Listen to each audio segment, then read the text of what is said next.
Dari Ibnu Syauzab diriwayatkan bahwa ia menceritakan, tatkala sakaratul maut menjemput Abu Hurairah, beliau menangis. Orang-orang bertanya, apa yang membuatmu menangis? Beliau menjawab, jauhnya perjalanan, sedikitnya perbekalan, dan banyaknya aral rintangan. Sementara tempat kembali mungkin ke surga atau mungkin ke neraka. Abu Hurairah radhiyallahu anhu merasa bekal yang ia punya, yakni amal di dunia, amatlah sedikit. Ia pun tak yakin tempat kembalinya apakah ke surga atau neraka.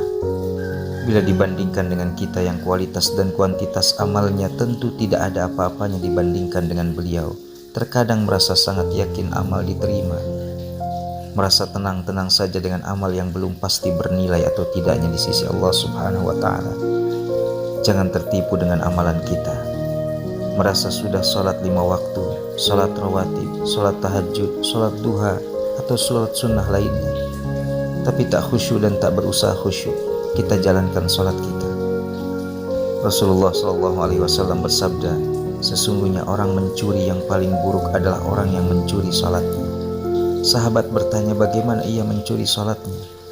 Beliau menjawab, ia tidak menyempurnakan ruku, sujud, dan khusyuknya.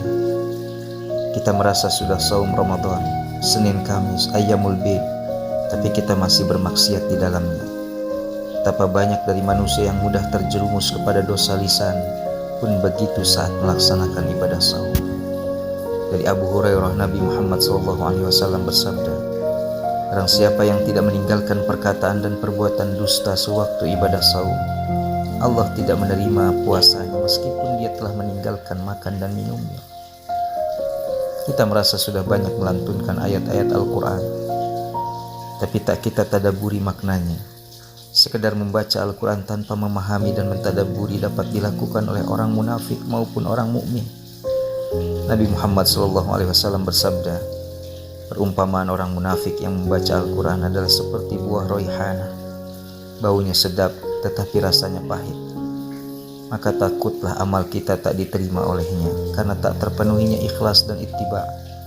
Sertakan rasa harap, panjatkan doa agar amal diterima Allah Subhanahu wa Ta'ala.